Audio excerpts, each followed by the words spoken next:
Olá, meus amigos e seguidores aqui do nosso canal Crescendo na Graça.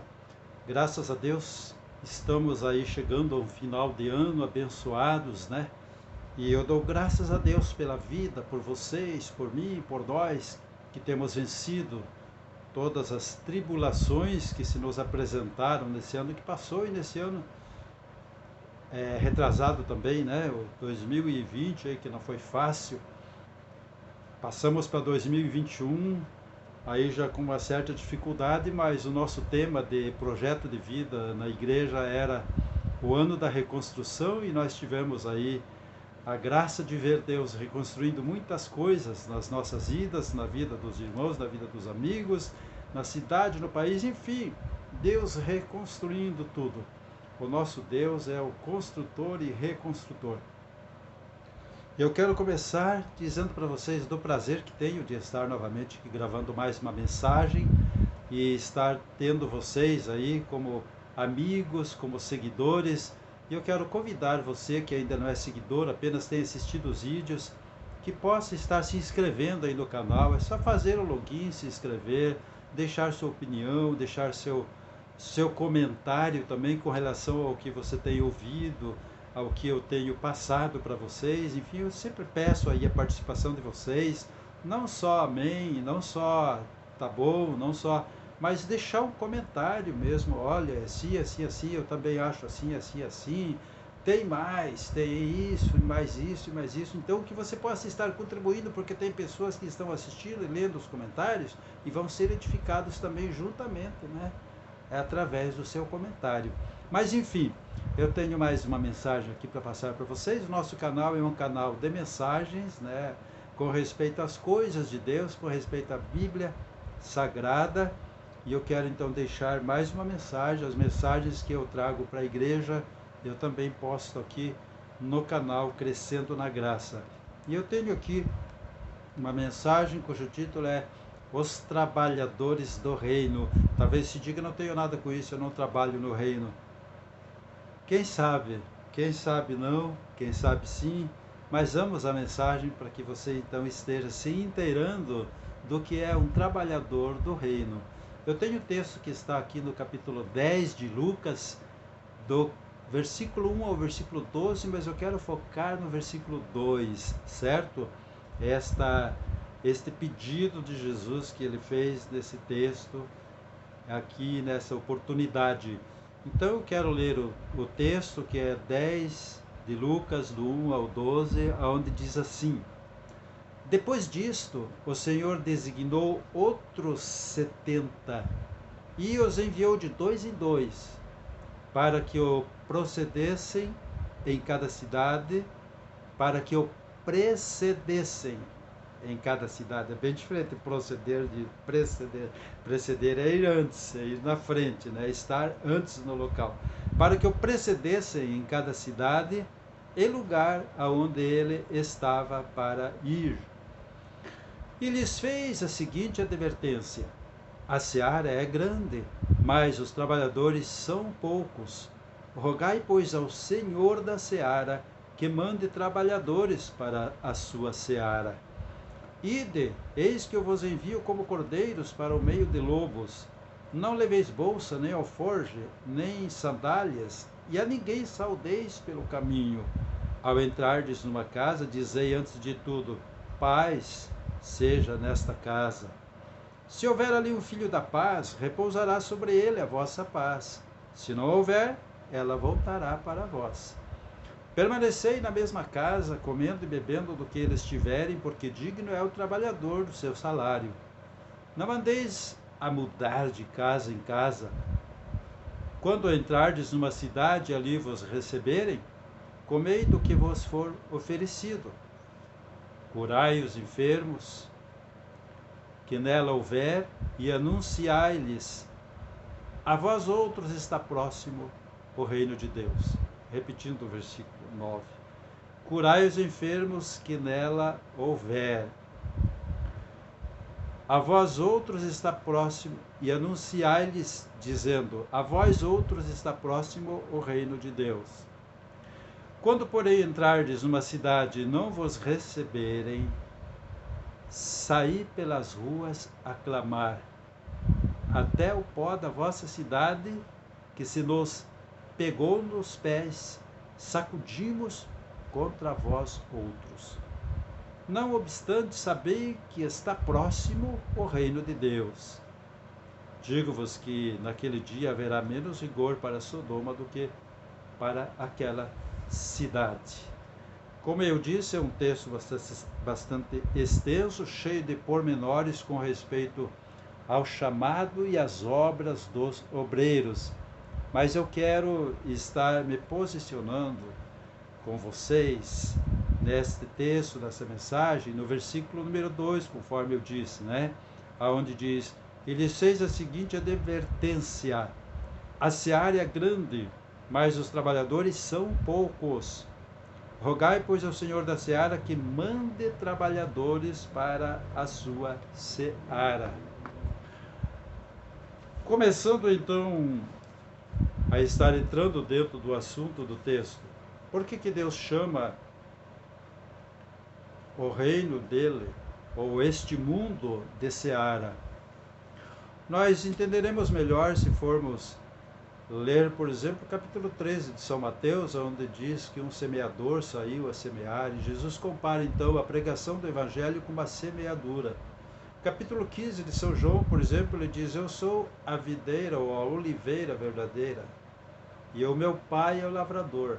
Então, para Deus, Jesus Cristo veio semear a palavra para que cresça uma grande seara, para que cresça uma grande plantação de almas.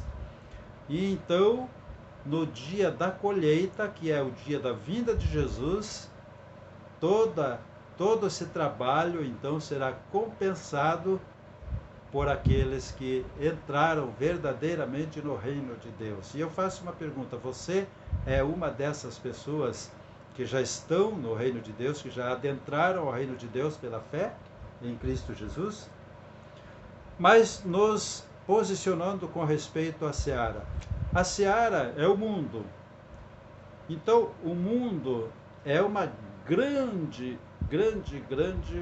seara, ou roça, mais detalhadamente falando. Uma grande roça, onde precisa de trabalhadores para semear, precisa de trabalhadores para limpar essa roça, precisa de trabalhadores para regar essa roça, essa plantação do Senhor.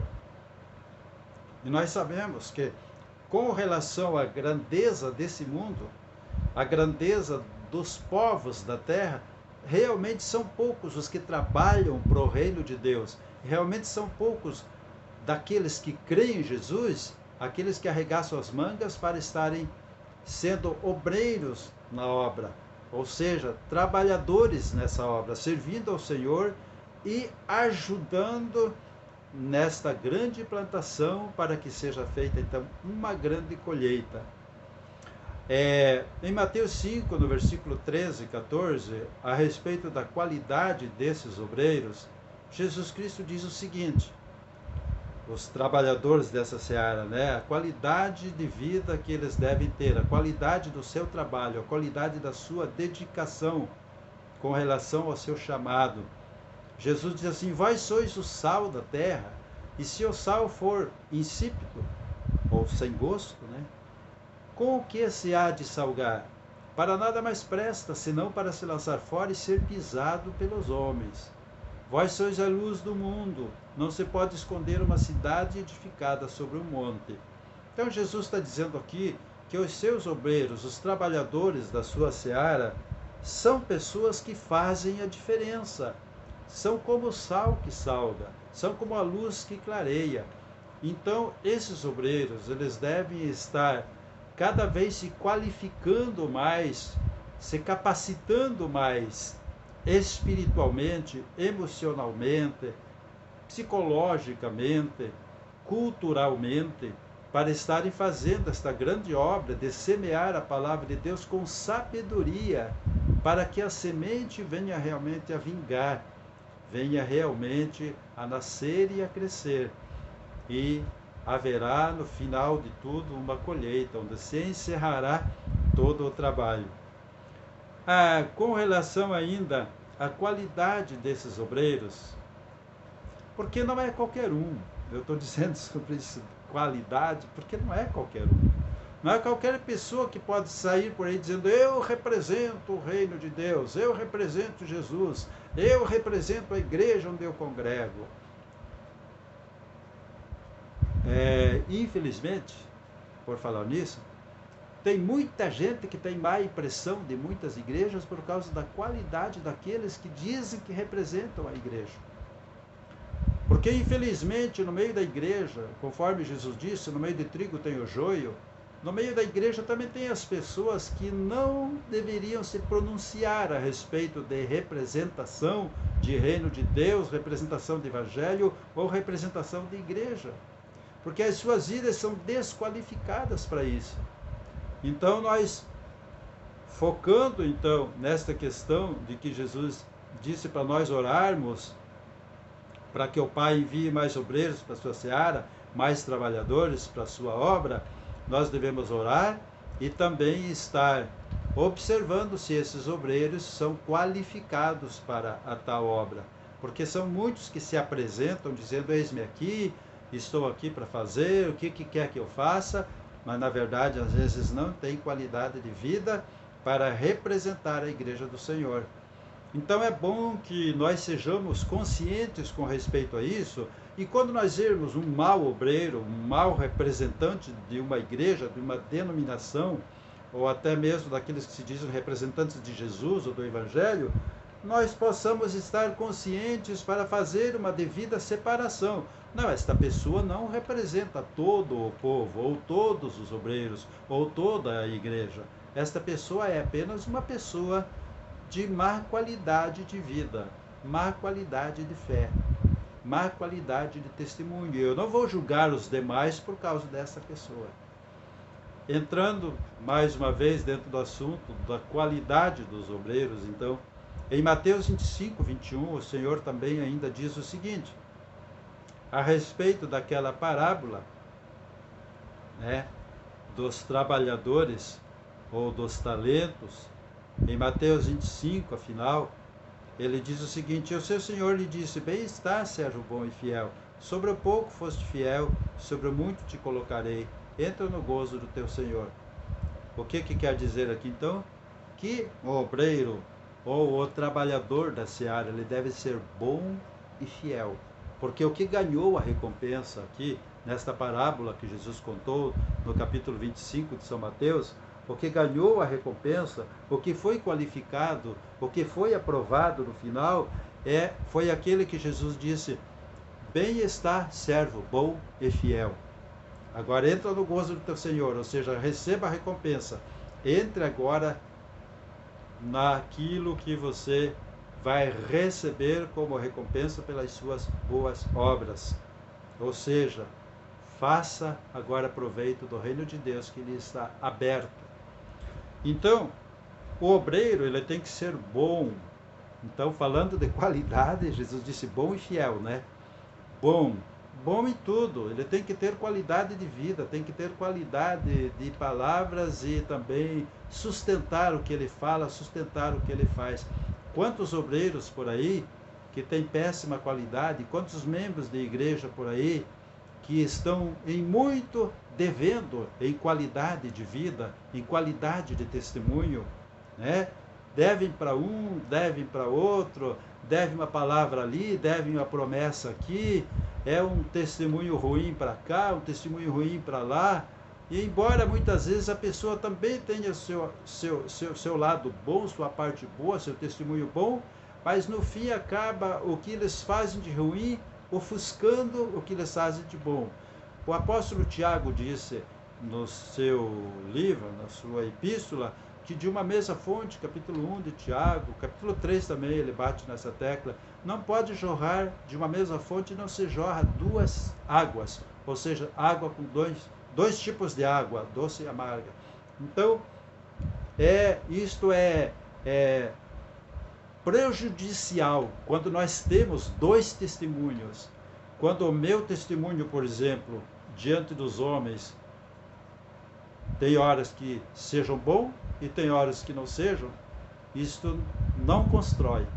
porque as pessoas não confiam, porque não sabem qual será o meu próximo passo, não sabem qual será a minha próxima atitude, se será boa, se será ruim. Então, nosso testemunho tem que ser um testemunho bom, agradável, um testemunho que atraia as pessoas a Cristo, atraia as pessoas a nós, para que nós lhes mostremos Cristo. Então, bom e fiel. Fiel em tudo, fiel em seus compromissos com Deus, com os homens, com a igreja. Tem pessoas que às vezes na igreja, elas estão ali quietinhas e tal, e lá no trabalho, lá no seu emprego, são péssimos, são desobedientes aos seus líderes, são pessoas muitas vezes mal criadas, mal educadas, grosseiras para com os seus líderes, sua liderança, seus patrões, ou na escola com seus professores. Muitas vezes a criança não é educada para respeitar os mais velhos, respeitar as autoridades. Então, é um cristão, muitas vezes, um jovem, um adolescente que dá mau testemunho na escola, que passa uma má impressão da igreja, que não é fiel a Cristo, não é fiel ao Evangelho, não é fiel no testemunho de que a sua vida é uma vida diferente, a sua vida é como o sal que salga, a sua vida é como a luz que clareia. Não é fiel nisso. Então, como obreiros e como representantes do reino de Deus, nós precisamos sermos íntegros, fiéis naquilo que nós fazemos, naquilo que nós falamos, naquilo que nós representamos. Também é preciso ser obreiros que permaneçam. Não é hoje está na igreja, amanhã já está longe. Hoje está numa denominação, amanhã está em outra. Ah, eu não tenho compromisso com denominação. Denominação para mim não tem valor. Denominação, mais uma vez eu digo, já disse isso em outra mensagem, é de Deus. Denominação é de Jesus. É uma maneira administrativa de administrar o reino, os rebanhos, o povo. E tem pessoas que acham que denominação, ou nome de igreja, placa de igreja, são invenções, coisas do homem. Não, isso é coisa de Deus, é para respeitarmos. Então tem pessoas que não permanecem. Hoje estão, amanhã já não estão. Hoje dizem, pastor, ou meu líder, conte comigo, e amanhã já diz, eu não posso, tenho outro compromisso. Marca compromisso, não cumpre, marca compromisso, não vai. Então, nós precisamos ser fiéis naquilo que nós fazemos. Jesus Cristo disse, servo bom e fiéis. Então, nós precisamos permanecer. Em 1 João 2,19, diz o seguinte, saíram de nós, mas não eram de nós, porque se fossem de nós, ficariam conosco.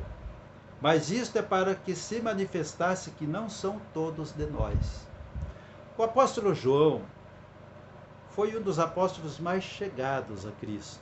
Não é que a gente diga que os outros não foram, mas é aquele apóstolo chamado apóstolo do amor. Ele vivia recostado ali no peito de Jesus, no ombro de Jesus, né?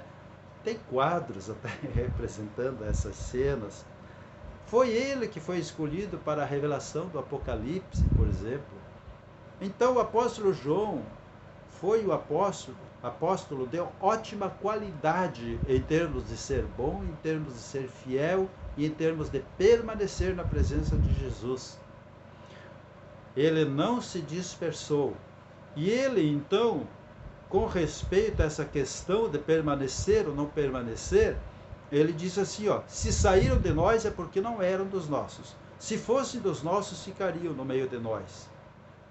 Mas isto aconteceu, ou seja, eles saíram para que se manifestasse que não são todos de nós. Então, muitas vezes, a gente, como pastor, fica triste quando a pessoa, simplesmente sem explicação, abandona a igreja, abandona a denominação, abandona a obra de Deus, abandona o que está fazendo, sem explicação, simplesmente vira as costas, simplesmente não dá satisfação, simplesmente diz como se dissesse, olha, para mim isso aí não vale nada. Então, mas a Bíblia diz que essas pessoas estavam ali, mas não eram dali. Não são do reino. E elas vão fazendo isso em todos os lugares. Elas não são do reino. Elas não estão inclusas no reino. Elas não são sal. elas não são luz. Muitas vezes são apenas curiosos, são apenas espectadores do reino, mas não dá para contar como um obreiro da seara, um obreiro do reino, alguém que represente o reino, alguém que represente a igreja, alguém que represente a casa de Deus, alguém que represente o evangelho. Então, se saiu é porque não era. É a palavra de Deus que diz. Às vezes você pode dizer, mas eu saí, mas eu mudei, mas eu já estou, não sei quantas iluminações já passei. Então, por favor, pensa melhor nisso. Seja fiel onde você está, permaneça. Deus quer usar você. Jesus quer usar você. Mas como que é que Deus vai te usar se você parece uma bola de ping-pong? Que vive saltitando para lá e para cá? Não tem como. Não tem como ser útil uma pessoa que não permanece. Que sejam também autênticos e que não sejam contenciosos, ou seja, que não sejam criadores de problema, que sejam realmente autênticos. É assim que eu sou. Eu não tenho uma segunda cara. Eu não uso máscara. Máscara só aí por causa da prevenção aí, né, do que nós já passamos aí. Mas eu digo máscara que disfarça a personalidade e o comportamento. Então, em 1 Timóteo, capítulo 1, versículos 5 e 6, diz o seguinte: ora, o fim do mandamento é o amor, de um coração puro e de uma boa consciência e de uma fé não fingida, do que, olha, presta atenção, do que desviando-se alguns se entregaram a vãs contendas. Então, o apóstolo Timóteo, ou seja, o apóstolo Paulo a Timóteo, né, ele está dizendo, então, que o amor seja de um coração puro, um amor de ouro, um amor que vale, um amor realmente que seja pleno, de uma boa consciência, né? O fim do mandamento é esse tipo de amor, que tenha uma boa consciência, que é uma pessoa que não tenha culpa em cartório nenhum, né? Falando a nossa linguagem, uma pessoa que não tenha nada para ser apontado como negativo na sua vida, e de uma fé não fingida. Não adianta demonstrar. Tem aquela frase que Jesus falou de lobos em peles de cordeiro, de ovelha. Isso tem muito, está cheio por aí. Então nós temos que ser autênticos na nossa fé, não podemos ser fingidos, não podemos ser de coração dobre, como diz a Bíblia. Nós temos que ser autênticos, ou é ou não é, 8 é 80. Como Jesus disse, seja o vosso falar, a vossa palavra, sim, sim, não, não. Por mais que procede daí é do maligno. Então não tem essa questão de ficar no meio. Inclusive lá no Apocalipse ele fala, né, na sua carta lá, ele diz que a pessoa não pode ser morna, tá? Ou seja, ela é fria? Não, ela é morna. Não, ela é quente? Não, ela é morna. Então não é nem uma coisa nem outra. Mas vamos então a outro texto. Aqui diz então que sejamos autênticos e não contenciosos. Pessoas que vêm criando intriga, problema dentro da igreja, dentro da congregação, diz que, causando muitas vezes má impressão, inimizade com um, inimizade com outro. Que tipo de coração e que tipo de amor é esse? Que tipo de autenticidade é essa? Que tipo de fidelidade é essa a Cristo Jesus, aquele que nos amou acima de todo o preço que possa existir nessa terra? Então, que tipo de consciência é essa? Se a pessoa é uma pessoa que está ali, em vez de ela ser um representante, um sal, uma luz, um bom obreiro, um fiel obreiro, é uma pessoa que está ali causando encrenca, jogando um contra o outro, fazendo panelinha dentro da igreja, fazendo patotinha, como dizemos nós, né? Segregando dividindo. Não concordo com isso, não concordo com aquilo, não concordo com o pastor, não concordo com o meu líder, não concordo com aquela irmã que está fazendo aquele trabalho, não é assim, ficaria melhor se fizesse assim do meu jeito, que eu acho, e etc, etc. E essas pessoas, elas fazem um rebuliço dentro da igreja, dentro da obra, dentro da seara. Então, não convém que sejamos assim. Nós precisamos ser obreiros enviados por Deus. Jesus disse, rogue ao Pai que envie obreiros. Então, mais uma vez aqui, mais um texto, precisamos ser obreiros, pessoas da obra de Deus que dominam seus impulsos. Em Provérbios 16, 32, está escrito o seguinte, melhor é o que tarda em irar-se, melhor é o que tarda em irar-se do que o poderoso, e o que controla o seu ânimo do que aquele que toma uma cidade. Então não adianta ser poderoso, conquistador, está dizendo aqui. Não adianta demonstrar força, demonstrar capacidade em certas coisas que não são úteis. E conquistador se não conquista para o bem, se não conquista para o proveito de todos, né? Coisas que são conquistadas, vamos dizer assim, o que conquista uma cidade, o que toma uma cidade é aquele guerreiro, né? Ilustrado aqui pela palavra de Deus, que no Velho Testamento a gente vê que o povo enfrentou muitas guerras, né? Então havia muitos conquistadores em termos de guerra, de batalha. Mas a Bíblia diz aqui, melhor é o que tarda em irar-se, ou seja, aquele que tem paciência, aquele que não é pavio curto, aquele que é longânimo, aquele que não explode por qualquer coisa, porque tem aquele, Deus conhece meu temperamento, que é explosivo, sabe que meu pavio é curto, eu sou assim, não vou mudar, porque Deus também precisa de pessoas assim. Pedro era explosivo, mas Pedro mudou. Pedro cada vez se converteu mais, até o final da sua vida. Então, nós somos vasos na mão de Deus que precisam se deixar moldar.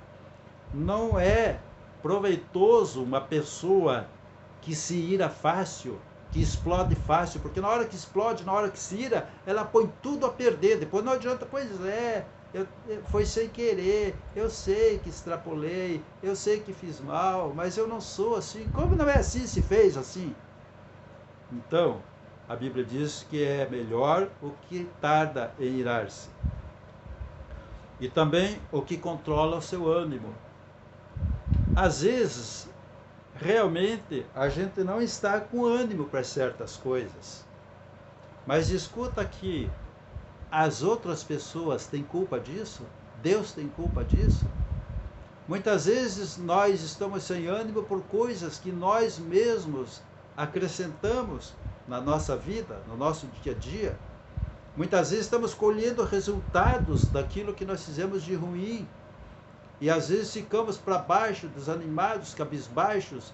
E como é que nós vamos fazer a obra de Deus desse jeito? Cadê o fulano? Cadê a disposição, a alegria, a espontaneidade do obreiro tal, do fulano tal que trabalha para Jesus?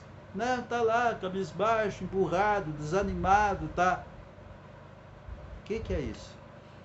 Então, nós precisamos controlar nosso ânimo. Olha, eu não estou com ânimo, mas a obra de Deus precisa ser feita.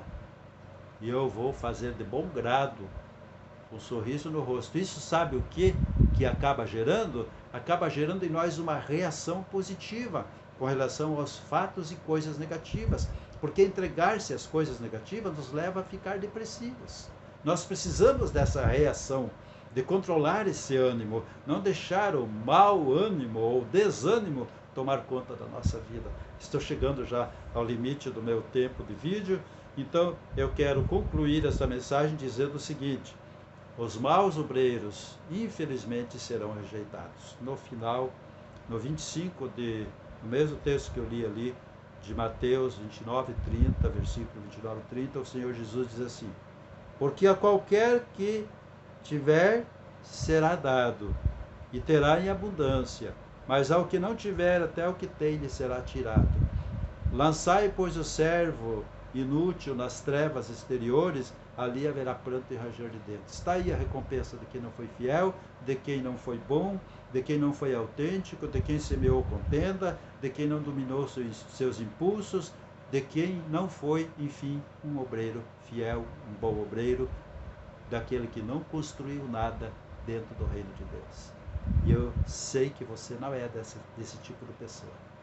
E se você tem algumas características assim, use esta mensagem para corrigir a sua índole e para ser uma pessoa notável, da qual o Senhor Jesus possa dizer: aqui está, servo bom e fiel, entra no reino, no gozo, na alegria, no prazer do teu Senhor. Então, vamos estar orando agora. Eu quero orar por você, com você. Quero que Deus lhe ajude a ser uma pessoa melhor, uma pessoa mais autêntica, uma pessoa fiel, uma pessoa de fé. E quero que você seja também um espalhador de boas notícias. Pegue esse vídeo, copie esse link, ou compartilhe esse vídeo. Compartilhe no seu Facebook, compartilhe no WhatsApp, mande mensagem para alguém. Tem um obreiro lá que está desanimado, que está cabisbaixo, que está passando por problemas, manda esse vídeo para ele, ok? Que Deus nos abençoe. Vamos orar. Querido Deus, em nome de Jesus, eu oro neste momento, te pedindo que o Senhor esteja capacitando mais e mais essa pessoa, esse obreiro, este teu servo, essa tua serva que ouviu esta mensagem, esse amigo, essa amiga, que agora se inteirou de como são as coisas de Deus através desse vídeo. E eu te peço que o Senhor esteja abençoando sua saúde, sua família, o seu ânimo, o seu temperamento, que possam ser pessoas controladas, pessoas que vençam o desânimo, o estresse, a depressão, as enfermidades, e possam estar sempre prontos para a obra que o Senhor os chamou para fazer. Meu Deus, seja assim. Eu te agradeço por esta mensagem, em nome de Jesus, que é para a glória do Pai, do Filho e do Espírito Santo de Deus. Amém. Fiquem todos com Deus, que cada vez Deus lhes abençoe mais e mais. Até o próximo vídeo. Paz seja contigo.